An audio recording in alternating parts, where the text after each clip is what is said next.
Chapter 2: Cloud-Native Patterns and Technologies. This chapter covers understanding development principles for cloud-native applications, building cloud-native applications with Spring Boot, containerizing applications with Docker and build packs, deploying applications to the cloud with Kubernetes, introducing patterns and technologies used in the book.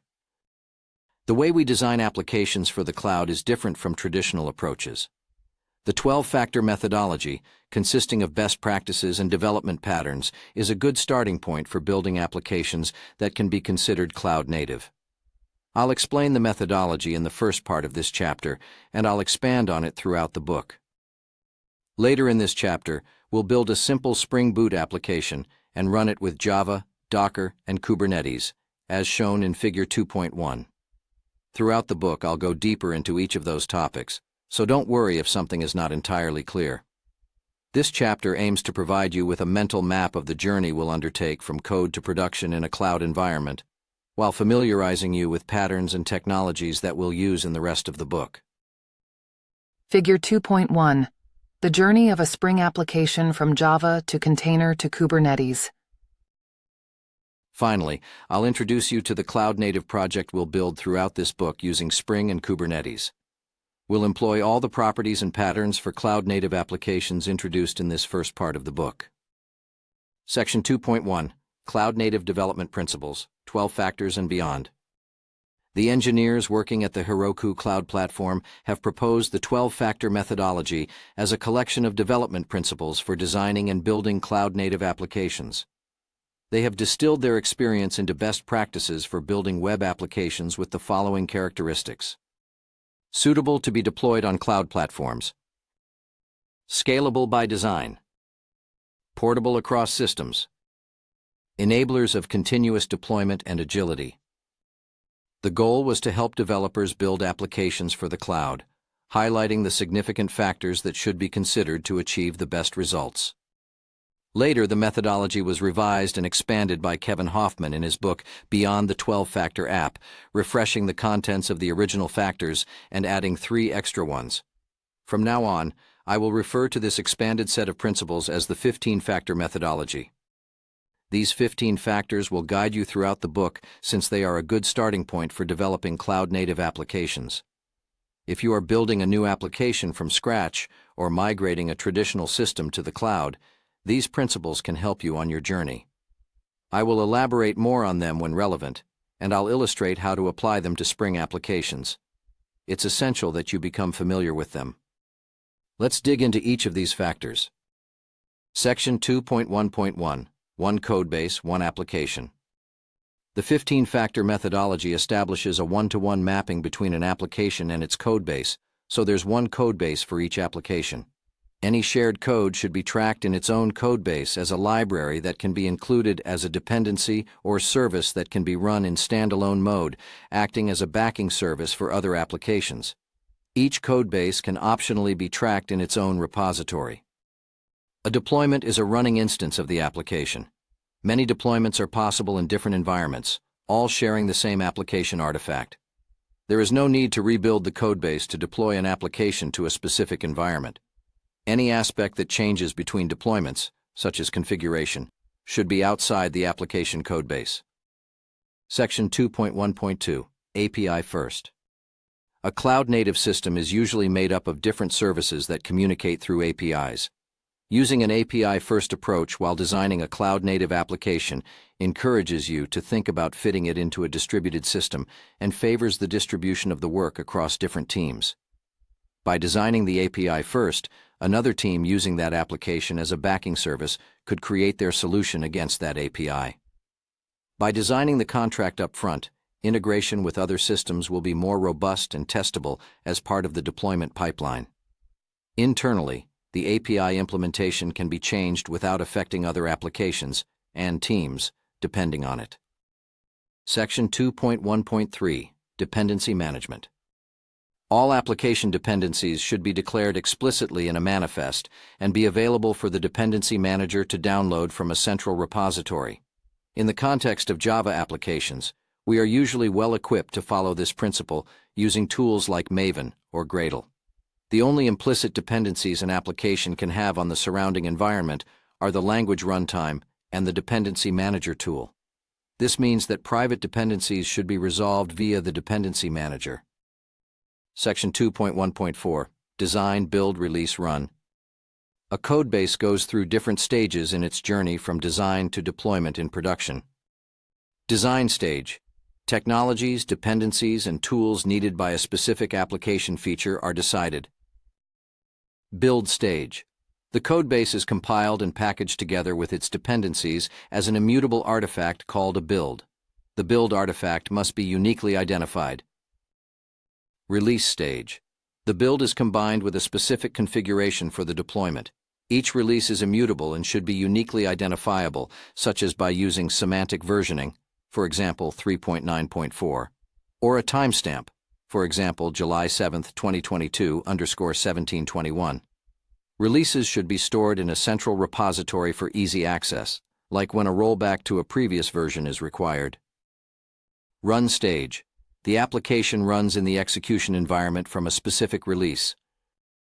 The 15-factor methodology requires a strict separation of these stages and doesn't allow changes to the code at runtime, since that would result in a mismatch with the build stage. The build and the release artifacts should be immutable and labeled with a unique identifier to guarantee reproducibility. Section 2.1.5 Configuration, Credentials, and Code. The 15-factor methodology defines configuration as everything likely to change between deployments. Whenever you need to change the configuration for an application, you should be able to do so without any changes in the code and without building the application again. The configuration might include resource handles to backing services like a database or a messaging system, credentials to access third-party APIs, and feature flags. Ask yourself if any credential or environment-specific information would be compromised should your codebase suddenly become public. That will tell you whether you have correctly externalized the configuration. To be compliant with this factor, the configuration can't be included in the code or tracked in the same codebase. The only exception is the default configuration, which can be packaged with the application codebase. You can still use configuration files for any other type of configuration, but you should store them in a separate repository. The methodology recommends storing configuration as environment variables. By doing so, you can have the same application deployed in different environments but with different behaviors depending on the environment's configuration. Section 2.1.6 Logs.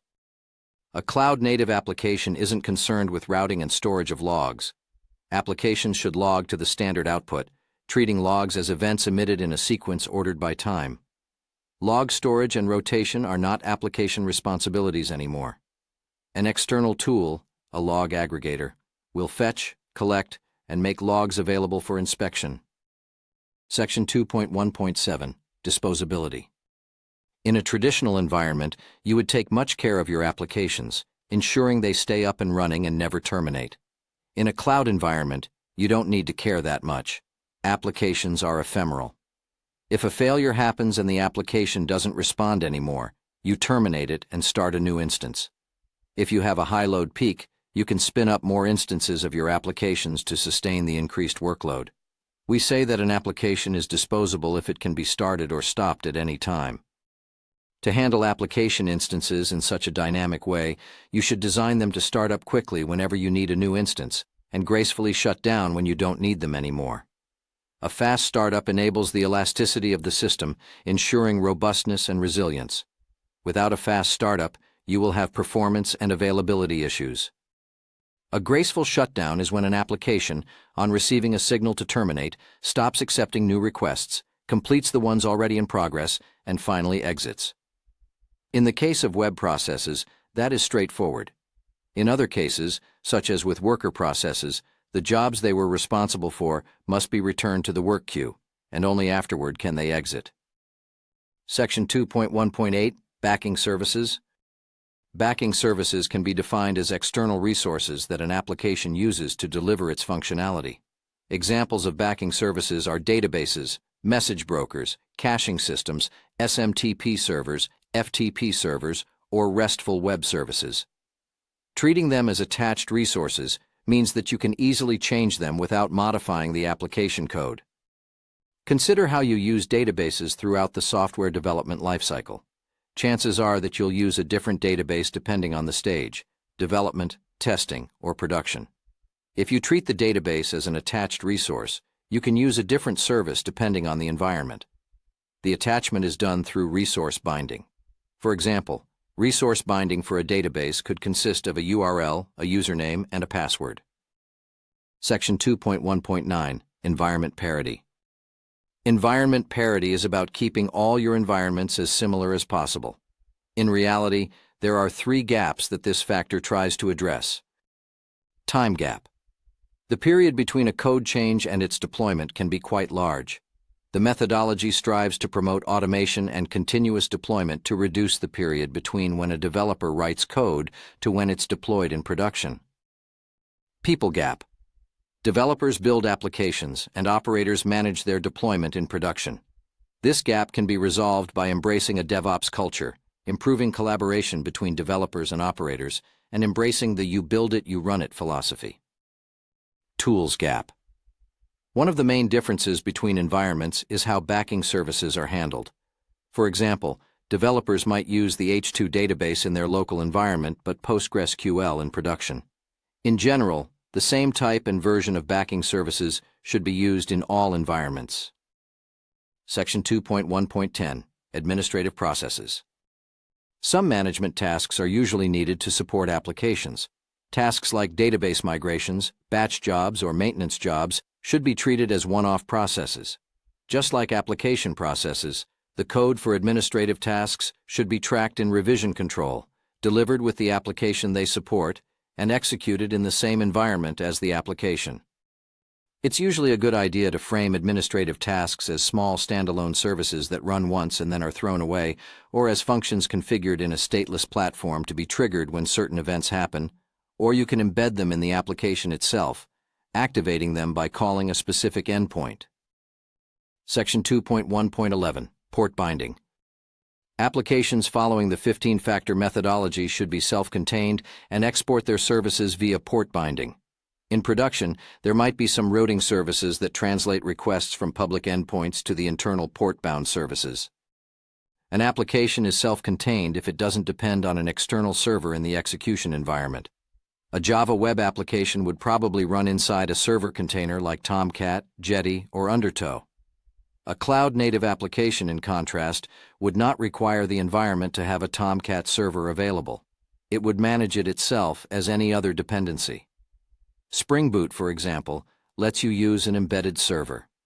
The application will contain the server rather than depending on one being available in the execution environment.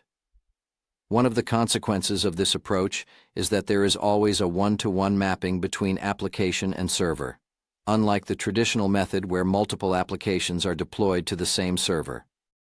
The services provided by the application are then exported via port binding. A web application would bind HTTP services to a specific port and potentially become a backing service for another application. That's what usually happens in a cloud-native system. Section 2.1.12, Stateless Processes. In the previous chapter, you saw that high scalability is one reason why we moved to the cloud. To ensure scalability, we design applications as stateless processes and adopt a share-nothing architecture. No state should be shared among different application instances. Ask yourself if any data would be lost should an instance of your application be destroyed and recreated. If the answer is affirmative, then your application is not stateless.